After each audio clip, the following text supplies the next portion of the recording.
Donc première théorie, potentiellement, je sais pas, peut-être la Terre est rétrécie. La première théorie fait écho à la théorie de la Terre creuse qu'on avait émis par rapport à Raftel.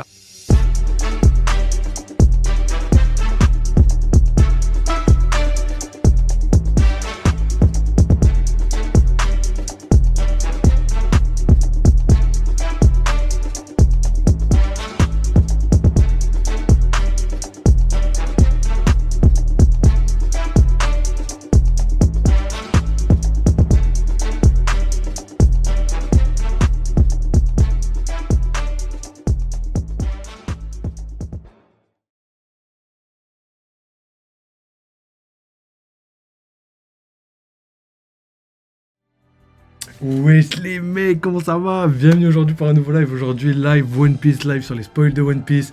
On va discuter de plein de trucs, j'ai trop hâte. Wesh Gapadre le frérot, comment tu vas? Bonsoir l'équipe, bienvenue sur le live. Bienvenue à toi aussi frérot, parce que aujourd'hui les grosses révélations par rapport à One Piece commencent à sortir, donc c'est légendaire. Donc on avait déjà étudié entre guillemets la première partie des spoils, et là on a entre guillemets les spoils complets, donc avec plein d'informations supplémentaires, et je pense que vous allez être choqués parce que moi-même j'étais choqué quand je les ai lus. Donc let's go les gars. Donc juste avant, petite auto-promo les gars, n'hésitez pas à rejoindre, à follow, ça donne énormément de force pour la team YouTube. N'hésitez pas à liker, à commenter. Il y a même la petite souscription où vous avez carrément du contenu additionnel, mais en avant, c'est-à-dire toutes les vidéos, vous pourrez les regarder en avant et tout. Comme je l'ai dit l'autre coup, c'était par exemple, tu vois, les petites miniatures en mode quand j'ai pas le temps de les faire, je vous mets d'abord les vidéos pour les réserver, tu vois, pour les membres de la team, pour ceux qui ont souscrit à l'abonnement. Et du coup, moi, derrière, pendant que je fais les miniatures, je les fais. D'ailleurs, les miniatures là, j'ai 3 miniatures que j'ai pas faites. Désolé les gars, ça fait 2 jours, je suis malade de ouf. J'ai essayé de faire le maximum, enfin le minimum maximum pour que la chaîne continue de vivre, mais j'étais vraiment KO, ça allait pas du tout. J'ai dormi, je crois, pendant 2 jours, j'ai dormi au moins la moitié, et j'ai dormi pas loin de 24 heures en 2 jours parce que j'étais pas bien. Donc voilà, je reviens en forme entre guillemets, c'est la fin, enfin... On est encore un peu malade, hein, on va essayer de faire en sorte que tout va bien, mais ça va beaucoup mieux.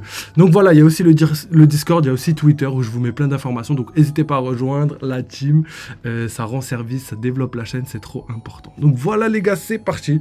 D'ailleurs, petit big up au petit Sabinho qui était là dimanche dernier. Big up aussi au bon vieux H là qui est pas là depuis très longtemps. Là il m'a envoyé un petit message pour me dire que voilà, il avait des petits trucs à régler et tout. Donc voilà, un petit big up à eux les gars.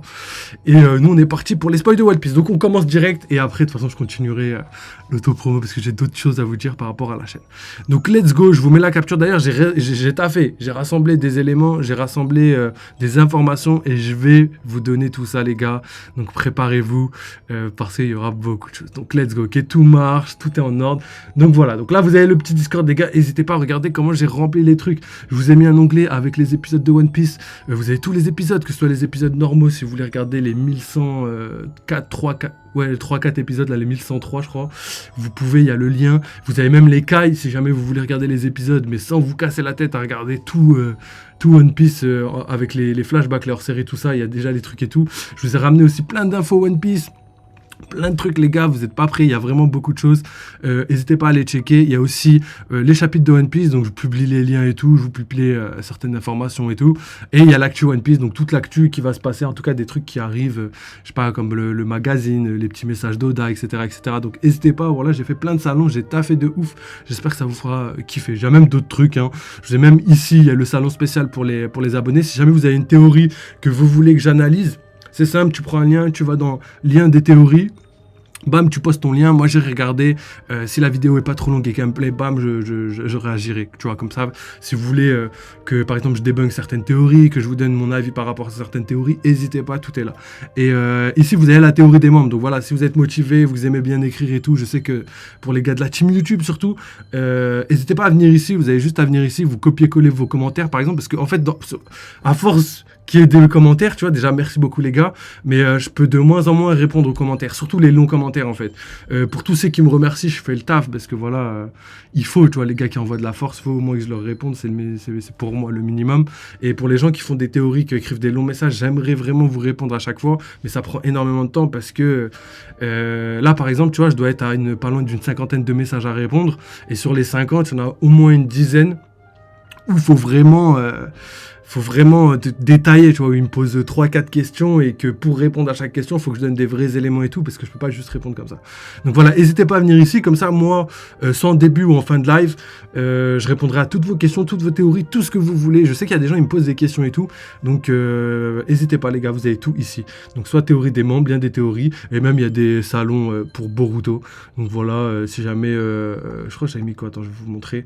Voilà, si vous voulez suivre Boruto, mais parce que vous voulez regarder les épisodes, parce que vous aimez bien l'animation, mais que vous voulez pas regarder leur série, je vous ai tout mis ici. Ensuite, je vous ai mis le lien pour regarder Boruto, mais si vous avez déjà commencé de Boruto, et il y a même le lien carrément où il y a plus de fillers, c'est-à-dire que tu n'as même pas besoin de chercher les épisodes ou quoi, tu cliques ici, tu suis tous les épisodes, il y en a 80 je crois, et tu as tout Boruto, mais sans les fillers. Donc là, vous êtes croque de ouf, je vous ai fait tout le taf, et je vous ai mis tous les liens, vous avez rien à faire, vraiment rien à faire. Et ici, vous avez le lien de scan pour les gars qui veulent aller jusqu'au scan, pardon. Donc voilà les gars, toutes les infos, et il y en a bien d'autres, mais bon là, on va passer au spoil de One Piece, parce que même moi, je commence à être impatient. Il y a aussi l'onglet gaming, mais on verra ça plus tard. Donc let's go les gars, One Piece, spoil 1114, les ailes d'Icar. Donc on comprenait pas le titre dans la précédente vidéo des spoils. Mais là, on les comprend parce qu'on a une révélation par rapport à Vegapunk. Donc voilà, il y a quand même quelques informations, c'est pas mal. On commence. Le chapitre commence avec d'autres réactions du monde entier en message avec d'autres réactions du monde entier en message de Vegapunk. Oh, message de Vegapunk, ok, je viens de capter, il y a une petite fois, je corrigerai. Et du coup, en fait, ouais, ça on en avait déjà parlé, donc il y a tout le monde qui va réagir.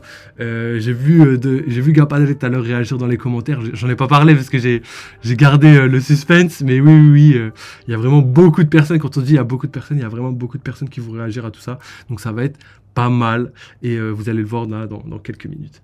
Alors, ensuite, la marine est très troublée par les révélations de Vegapunk, et Akainu semble toujours en colère. De toute façon, lui, frère, je crois que je l'ai jamais vu calme.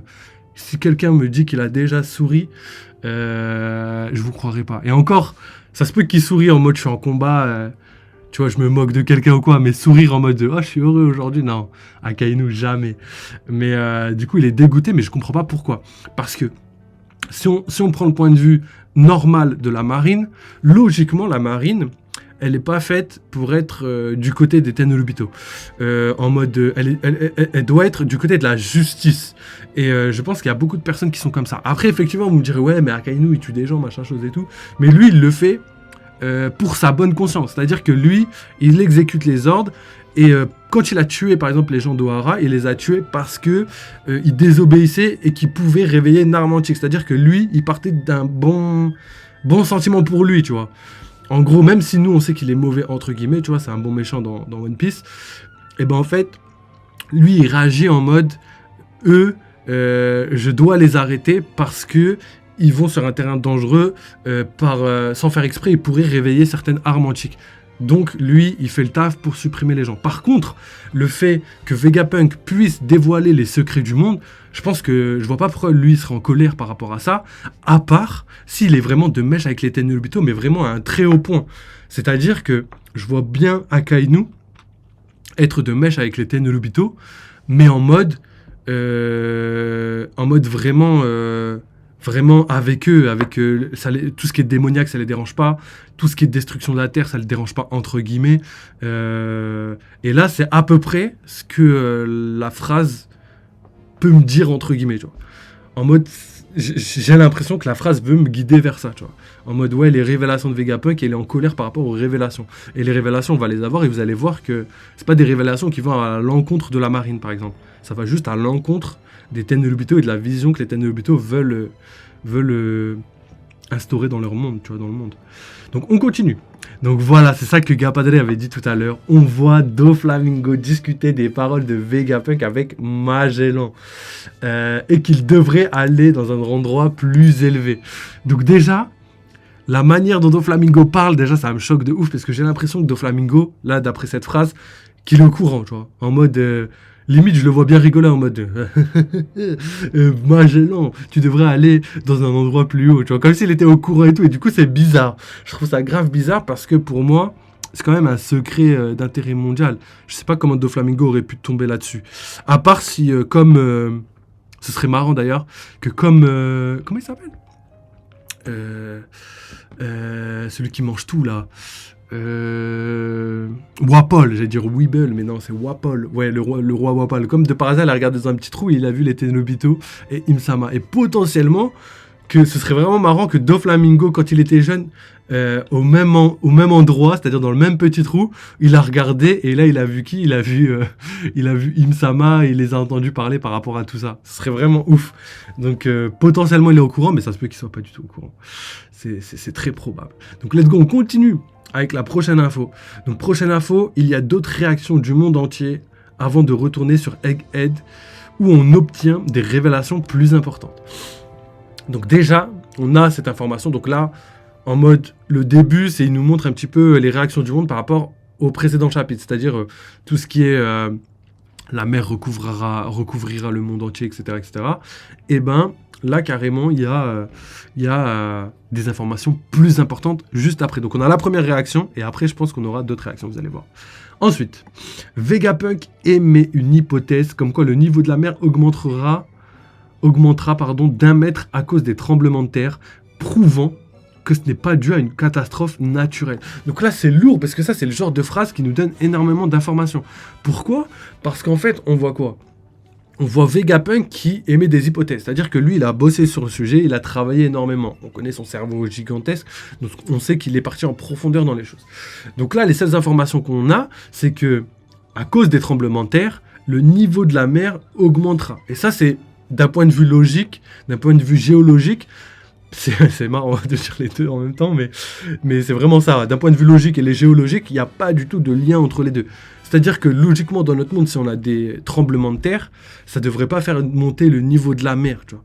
En tout cas, le niveau global de la mer, ou peut-être tellement infime que ça ne changera pas la face du monde. C'est ça que je veux dire. Et là, en fait, le fait que certains tremblements de terre puissent sortir, entre guillemets, faire sortir, faire monter le niveau de la mer, ça voudrait dire que ça fait sortir quelque chose. Et comme on l'a dit, il y a plusieurs théories. Donc première théorie, potentiellement, je sais pas, peut-être la Terre est rétrécie. Je sais pas comment vous dire, je sais que ça semble complètement illogique, mais d'un côté je me dis, peut-être la Terre est rétrécie.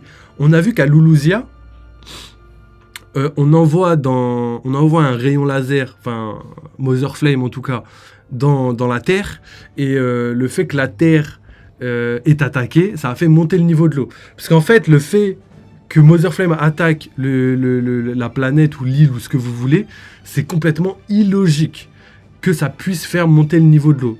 C'est simple, t'as une planète, quand tu mets quelque chose dedans, tu vois, ça fait pas monter le niveau de l'eau. Même un trou dans l'océan, c'est pas logique, tu vois. Donc je sais pas comment ça marche. Donc il y a deux possibilités pour l'instant.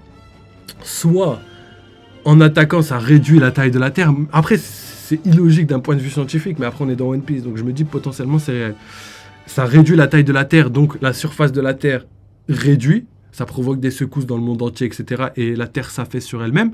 Et le niveau de l'eau, lui, ne change pas parce que le niveau de l'eau, vu qu'il a moins de place, ça fait monter le niveau de l'eau. Donc ça pourrait être logique d'un point de vue, dans le manga, tu vois, dans la logique du manga. Et la deuxième possibilité, c'est vraiment par rapport à l'eau. C'est-à-dire que quand Mother Flame a attaqué, ça a vraiment créé un trou. C'est-à-dire que dans ce trou, même l'eau ne rentrait pas. C'est-à-dire qu'à cet endroit-là, il y a une potentielle chance que la Terre, elle ait été écartée comme ça. Et du coup, ça a fait 2 murs de pierre comme à Wano, là, qui retient l'eau. Mais dans l'autre sens, cette fois-ci, c'est plutôt les murs qui retiennent l'eau de tomber. Et ce seraient des murs de 10 000 mètres de hauteur, parce qu'on sait que les fonds marins sont à peu près à 10 000 mètres. Donc quand on prend ça en compte, on comprend que potentiellement, le fait que la Terre empêche l'eau de rentrer, bah du coup il y a une grosse surface d'eau qui a été enlevée, j'ai envie de dire, tu vois, en tout cas qui a été remplacée par de l'air, et tout le reste du coup ça fait monter le niveau de l'eau. C'est les deux possibilités qui pour moi semblent logiques d'un point de vue vraiment logique de base, tu vois. Et peu importe, mais en tout cas, ça fait la première théorie fait écho à la théorie de la Terre creuse qu'on avait émis par rapport à Raftel, à All Blue. Peut-être qu'à l'intérieur de la Terre, il y aurait une partie où... et pas la Terre creuse, mais vraiment creuse, mais juste la croûte terrestre creuse, c'est ça plutôt. Et que l'ensemble de la croûte terrestre, il y aurait une mer en fait souterraine, comme un grand lac souterrain, mais au lieu que ce soit un lac, ce soit une mer sur l'ensemble du globe, et que du coup cette mer là on l'appellerait All Blue, et ce serait en fait une mer dans une grotte gigantesque qui fait le tour du monde, et ce serait peut-être le passage souterrain que Shanks a emprunté pour aller, même si ça semble difficile à croire, le passage souterrain qu'il a pris pour aller de Elbaf, je crois, en tout cas du combat contre Kaido dans le Nouveau Monde à Marineford quand il a mis qu'un seul jour à atteindre le truc. Mais après, dans tous les cas, c'est même en passant en souterrain, pour moi, c'est limite impossible qu'il puisse. Le raccourci est pas assez court, tu vois. Ça lui fait gagner du temps, mais pas autant de temps. Ok.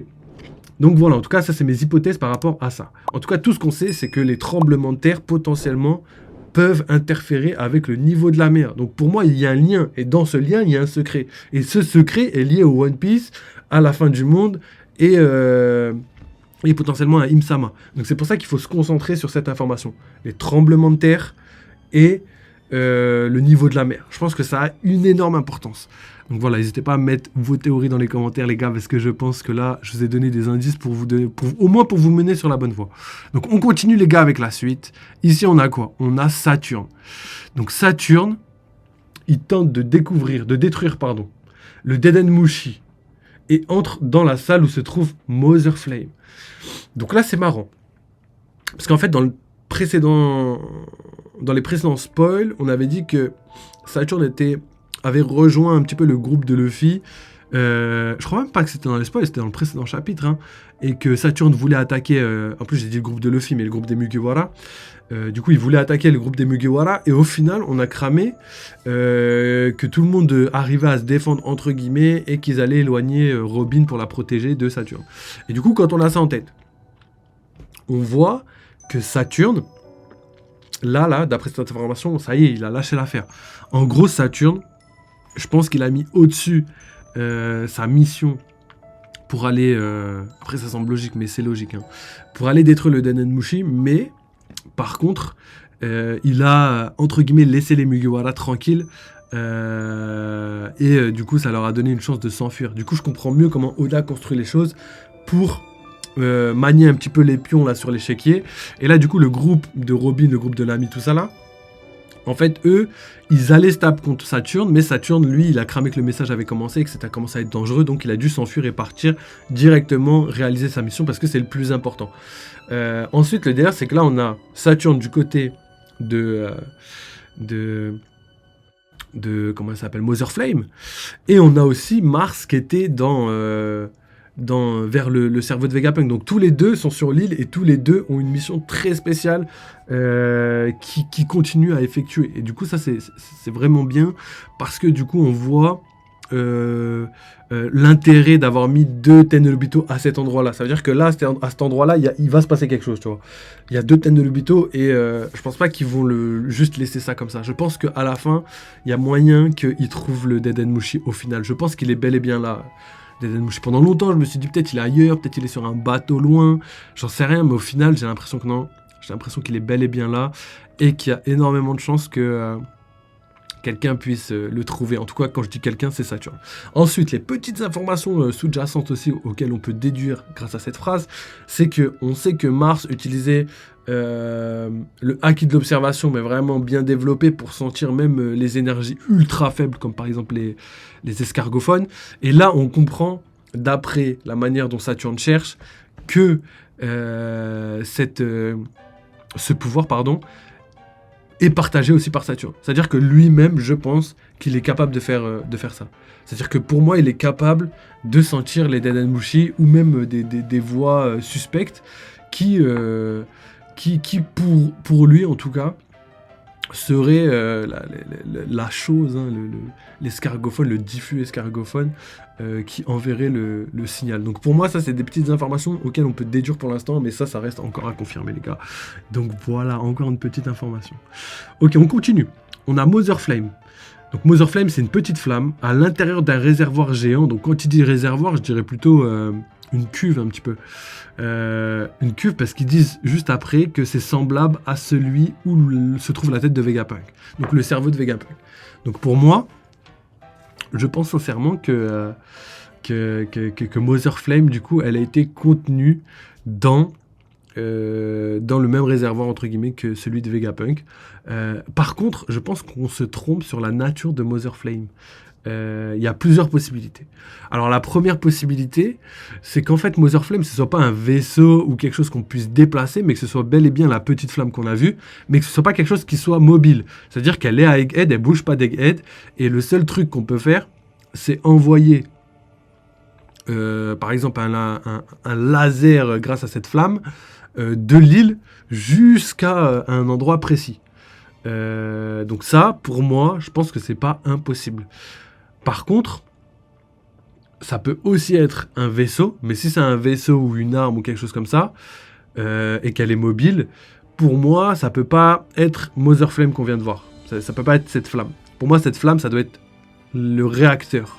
Après, je sais pas si ils appellent ça Mother Flame parce que ça ressemble à une flamme et qu'ils en ont déduit ça, ou est-ce que ça s'appelle Mother Flame parce que c'était marqué dans le chapitre, en tout cas marqué dans les héros, et dans les chapitres bruts, pour ceux qui savent pas. Et du coup, moi je pense qu'il faut comprendre tout ça, tu vois. Il faut prendre en compte toutes ces informations. Donc, on verra dans le chapitre, mais Mother Flame, d'après Im-sama, et d'après la manière dont ils en parlaient, c'est quelque chose qu'ils ont décidé d'envoyer à Lulusia. Donc ça marche pour le fait que ce soit juste un rayon laser, un missile, tout ce que vous voulez, envoyé à Lulusia, ou que ce soit un vaisseau, ça marche pour les deux. Donc forcément, on peut douter des deux. Et ensuite, Mother Flame, on sait qu'il y a une énergie. Donc York a parlé d'une centrale... une centrale nucléaire. Et en fait, ça sert à recharger Mother Flame. Donc, est-ce qu'on est en train de confondre Mother Flame et la centrale nucléaire? Est-ce que Mother Flame a été utilisée, puis après ils l'ont ramené au labo et qu'elle est à Egghead? C'est pas impossible non plus. Ou est-ce que Mother Flame ne bouge pas, qu'elle est immobile et qu'elle est envoyée depuis Egghead? Donc voilà, pour moi, c'est 3 hypothèses, on va dire. Et je pense qu'il faut juste qu'on ait des confirmations dans le chapitre pour être sûr de ce que ça représente.